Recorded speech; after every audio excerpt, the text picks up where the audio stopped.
નમસ્કાર, star India TV ન્યૂઝમાં આપનું હાર્દિક સ્વાગત છે। હું છું હેમલતા ત્રિવેદી। આપ જોઈ રહ્યા છો સ્ટાર ઇન્ડિયા ટીવી ન્યૂઝ, સત્યની વાતે સત્યની સાથે।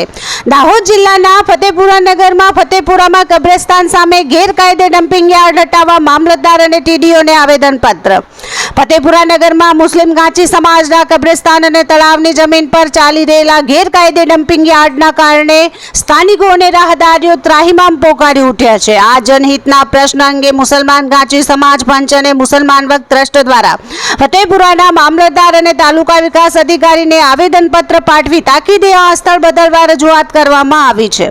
આવેદનપત્ર મુજબ ફતેપુરા, કરોડિયા પૂર્વ અને કાળિયા વડુંડા ગ્રામ પંચાયત દ્વારા તળાવની જમીન પર આડેધડ કચરો અને મરેલા પશુઓ નાખવામાં આવે છે, જેના કારણે ફેલાતી અસર, દુર્ગંધ અને ઉડતા કચરાથી કબ્રસ્તાનની પવિત્રતા જોખમાઈ રહી છે અને મુસ્લિમ સમાજની ધાર્મિક લાગણી દુભાઈ રહી છે। આ ડમ્પિંગ યાર્ડની બાજુમાંથી જ સિવિલ કોર્ટ, વીજ કચેરી અને સરકારી વિજ્ઞાન શાળા તરફ જતો મુખ્ય બાયપાસ રોડ પસાર થાય છે। રસ્તા પર જ કચરો ઠાલવવામાં આવતો હોવાથી રોજ હજારો મુસાફરો, સરકારી કર્મચારીઓ અને શાળાના વિદ્યાર્થીઓને આ નરકાગારમાંથી પસાર થવું પડે છે। કાયદાનું ઉલ્લંઘન અને વચગાળાના ઉકેલની માંગ। સરકારી નિયમો અનુસાર તળાવની જમીનનો અન્ય કોઈ હેતુ માટે ઉપયોગ થઈ શકતો નથી, છતાં અહીં ગેરકાયદે ડમ્પિંગ યાર્ડ બનાવી નિયમોનું ઉલ્લંઘન કરાયું છે। જ્યાં સુધી કાયમી જગ્યા ન મળે ત્યાં સુધી વચગાળાના ઉકેલ તરીકે માંગણીઓ કરવામાં આવી છે।